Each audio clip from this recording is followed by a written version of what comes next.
রাজ্যে অতীতেও আবাস যোজনাকে কেন্দ্র করে বিভিন্ন সময় বিভিন্ন বিতর্ক দানা বেঁধেছে। এবার ফের একবার আবাসকে কেন্দ্র করে বিতর্ক। নতুন করে আবাসের কাজ শুরু হতেই উঠে এলো বড় সড় দুর্নীতির অভিযোগ। দুর্নীতির অভিযোগ তুলে প্রধানের ঘরে বিক্ষোভ প্রদর্শন।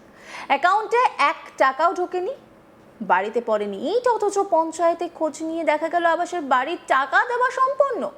ঘটনাকে কেন্দ্র করে চাঞ্চল্য নদিয়ার শান্তিপুর ব্লকের বেলগড়িয়া 1 নম্বর গ্রাম পঞ্চায়েতে। অভিযোগ, পঞ্চায়েতের জনপ্রতিনিধিরা টাকা লুট করেছেন। শান্তিপুর ব্লকের বেলগড়িয়া 1 নম্বর গ্রাম পঞ্চায়েতের ফুলিয়া বয়রা এলাকার অনেকেই পঞ্চায়েত অফিসে ভিড় জমান। তাদের দাবি, কাগজে কলমে দেখানো হয়েছে ঘরের টাকা দেওয়া হয়ে গিয়েছে, অথচ তাদের অ্যাকাউন্টে 1 টাকাও ঢোকেনি। তাদের দাবি, নির্বাচনের আগে বিভিন্ন সময় পঞ্চায়েতের তরফে বাড়িতে সার্ভে করতে এসেছিল, অথচ পরবর্তীকালে পঞ্চায়েত তরফেই বলা হয় আপনারা ঘর পাবেন না। নতুন সরকার এসেছে এবং নতুনভাবে আবেদন জমা নেওয়ার কাজ চলছে, সেই কারণেই আমরা পুনরায় ঘরের জন্য আবেদন করি। আর তখনই পঞ্চায়েতে এসে জানতে পারি আমরা নাকি ইতিপূর্বেই টাকা পেয়ে গেছি। তাহলে সেই টাকাটা গেল কোথায়? আমরা মনে করছি তৃণমূল পরিচালিত এই গ্রাম পঞ্চায়েতের প্রধান, উপপ্রধান এবং আরও বেশ কয়েকজন টাকা লুট করেছে। আমরা চাই অবিলম্বে এর তদন্ত হোক এবং আমরা যাতে পুনরায় ঘর পাই সেই ব্যবস্থা করুক প্রশাসন।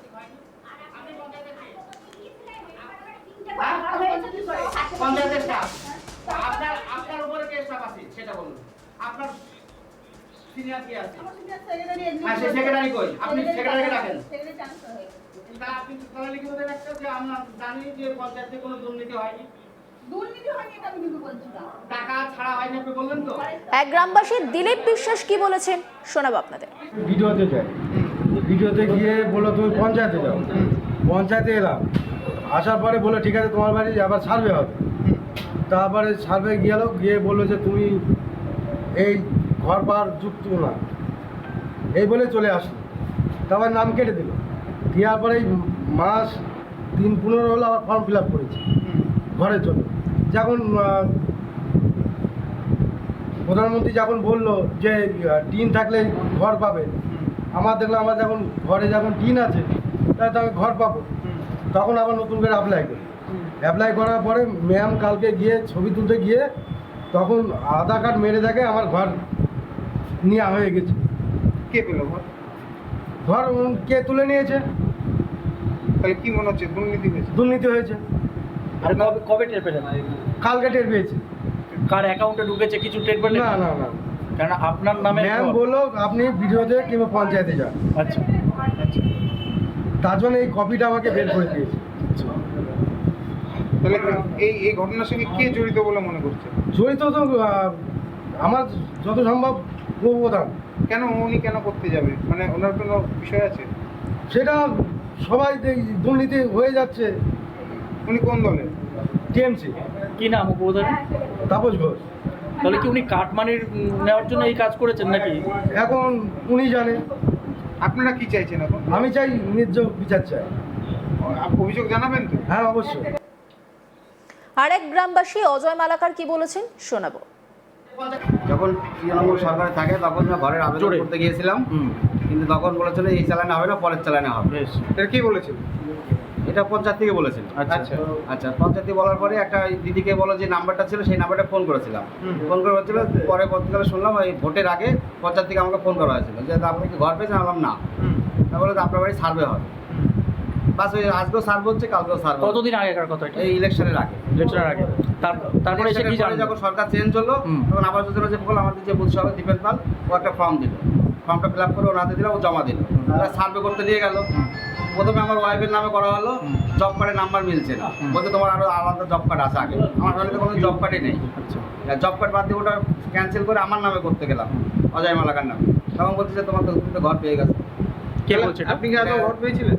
আমি কোনোদিন সার্ভে করি না, আমার বাড়িতে সার্ভে হয়ে যায়নি কোনোদিন। আমি আপনার অ্যাপ্লিকেশনও জমা দিই, এই প্রথম অ্যাপ্লিকেশন দেবেন। ঘর পেয়ে গেছে কে বললো এটা? এই আমাদের যে সার্ভে গেছেন যে ম্যাডাম, এই পঞ্চায়েত থেকে? পঞ্চায়েত। তারপর কি বললেন আপনি? আপনি বললেন না যে আমি তো ঘরই পাইনি? আমি তো ওনারা নিজের চোখে দেখলো যে ঘর পাইনি, যে ঘর পাওয়ার যোগ্য, তাহলে মনে হচ্ছে কোথায় ঢুকলো টাকাটা? টাকাটা কোথায় ঢুকলো পঞ্চায়েত জেলার ভিডিও কি মনে হচ্ছে যে বিষয়টা দুর্নীতি হয়েছে? দুর্নীতি হয়েছে? অবশ্যই দুর্নীতি হয়েছে। দুর্নীতি না হলে টাকাটা কোথায় আমার নাম দিয়ে অন্য লোকের কি করে টাকা? তাহলে কি আপনার টাকা কি ভাগ বাটোয়ারা হয়ে গেছে এরকম কিছু মনে করছেন? ভাগ বাটোয়ারা তো হচ্ছে, ওপর থেকে নিচে অবধি ভাগ বাটোয়ারাই হচ্ছে। কি চাইছেন চাইছেন এখন? আমি ঘর চাইছি, আমার ঘর যদি নতুন করে ঘর পাওয়া যায় তাই। এই পঞ্চায়েতটা কাদের দখলে? তৃণমূল, টিএমসি দখলে? আরেক গ্রামবাসী গোবিন্দ কর্মকার কি বলেছেন শুনুন। 3-4 বছর আগে আমি ঘরের জন্য অ্যাপ্লাই করি আর কি মেম্বারের কাছে, তখন ছবি টবি হয়, ইনকোয়ারি হয়, তো বললো হবে তোমারটা। তারপরে আমি আজ হবে, কিন্তু যখন টাকা ঢুকাই তখন আমার সঙ্গে যোগাযোগ হয় না। আমি জিজ্ঞেস করছি আমারটা কী হলো, বলে তোমারটা হবে না। কে বললো এই কথাটা? মেম্বার মেম্বার কে? প্রশান্ত হালদার। আচ্ছা আচ্ছা। ইদানিং দেখলাম যে যেহেতু আমার উপরে টিন আছে, তারা বলছে যে হবে তোমার ঘর। আমি আবার অ্যাপ্লাই করলাম পঞ্চায়েত, তো তখন ওরা আধার কার্ডটা মেটে বললো যে তোমার তো ঘর পাওয়া হয়ে গেছে। বলে কেন আমি তো পাইনি ঘর, তোমার টাকাও ঢোকেনি, ব্যাংকেও দেখলাম চেক করে না, টাকা ঢোকেনি আমার। এখন তাহলে আপনার ঘরের টাকা কার কাছে গেল? এখন কোথায় গেল তো বুঝতে পারছি না। এবং আপনার তাহলে আধার কার্ড ইউজ করে কেউ ঘর নিয়ে হ্যাঁ, ঘর আমার ঘরটা উঠে গেছে আর কি। কে থাকতে পারে পিছনে থাকতে এখন পারে? সেটা তো বুঝতে পারবো না আমরা। এখন যেহেতু আমি জমা দিয়েছিলাম পঞ্চায়েতেই মেম্বারের হাত দিয়ে, তারপর থেকে আমার সঙ্গে মেম্বারের সাথে এই বিষয়ে কথা বলেননি যে কে ঘর পেলো একটু জানাও? বলছে আমি বলতে পারবো না। না, এই যে আপনার ঘর হয়ে গেল, টাকাটা তো ঢুকেছে, হ্যাঁ, কোথাও থেকে কোথায় ঢুকেছে সেটা কিছু জানতে পেরেছেন? না, এখন? আমি জানতে পারি আমার এখনো ঢোকেনি। আপনার ওখানে ঢোকেনি? না। তাহলে কোথায় ঢুকলো জেনেছেন? না, না। ভিডিওতে গিয়েছিলেন? না, ভিডিওতে যাই না, আমরা পঞ্চায়েতে এসেছি। এখন মানে ওটা কি জানবেন, জানার চেষ্টা করবেন? হ্যাঁ, অবশ্যই অবশ্যই। এটা কেন, এই টাকাটা কোথায় গেল? আমি তো আর ঘর পাচ্ছি না, এখন এই ইনকোয়ারি তো আর আমাকে ঘর দেবে না, বলছে তোমার তো হয়ে গেছে ঘর অলরেডি। আমি এখন নতুন করে অ্যাপ্লাই করতে পারছি না। এই পঞ্চায়েতটা কার দখলে আছে এখন? কাদের, কোন দলে? টিএমসি দখলে আছে। তৃণমূলের দখলে? হ্যাঁ। তাহলে কি মনে করছে যে এরাই দুর্নীতি করে এগুলো করেছে? এখান থেকে তো কিছু হয়েছে না, আমরা তো এখানেই জমা দিয়েছিলাম সব কিছু কাগজপত্র। এখন আমার ঘর তো আর হবে না, এখন বলছে আমাকে ইনকোয়ারি করতে বলছে তোমার হবে না। তাহলে এখন কি করবেন? না, এখন সেটা একটা সুরা চাই, আমরা ভিডিওকে ভাবছি বলবো যে যাতে করে আমাদের ঘরটা আমার হয়। আমরা তো পাইনি, ইনকোয়ারি করে দেখো আমাদের বাড়ি থেকে জানা কিছুই পাইনি। যদিও পঞ্চায়েত প্রধান বলেন এই বিষয়ে আমার কিছু জানা নেই, আমি এখন বিষয়টি জানতে পারলাম, বিষয়টি নিয়ে আমি নিজে প্রয়োজন হলে ব্লক অফিসে যাব এবং কি ঘটনা ঘটেছে তা জানার চেষ্টা করব। পঞ্চায়েত প্রধান বাসন্তী বসাক কি বলছেন শুনবো। এই বিষয়ে তো আমি ঠিক বলতে পারবো না, তবে আমি ব্লকে গিয়ে জেনে আসবো যে কোথা থেকে কি হয়েছে, তারপর আমি এদেরকে জানিয়ে দেবো। আচ্ছা, আর প্রথমত আগে ব্লকে যাই, তারপর দেখি ওনারা কি বলেন, সেই মতো আমি কাজ করবো। এই যে একাধিক লিস্টে, মানে এ তো একজনের না, এত গরমিল, আপনারা জানতেন, আপনি তো প্রধান, আপনারও তো একটা দায়িত্ব থাকে না? হ্যাঁ, সে প্রধান, আমার দায়িত্ব থাকে, সেটাও আমি মানি, কিন্তু সার্ভে তো আমি করতে যাইনি, গেছে আমার স্টাফেরা। সার্ভে যে করে থাকুক, আপনার কাছে সেই রিপোর্ট আসে, তালিকা আসে, আপনার কাছেই তো আসবে।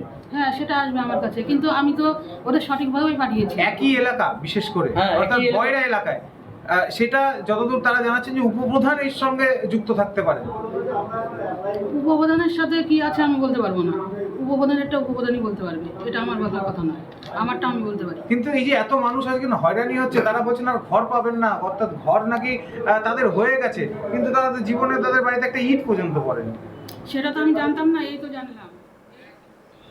অন্যান্য খবরে আপডেটের জন্য অবশ্যই নজর রাখুন আজ তাক বাংলার ইউটিউব স্ট্রিমিংয়ে। লাইক, কমেন্ট, শেয়ার এবং সাবস্ক্রাইব করতে ভুলবেন না।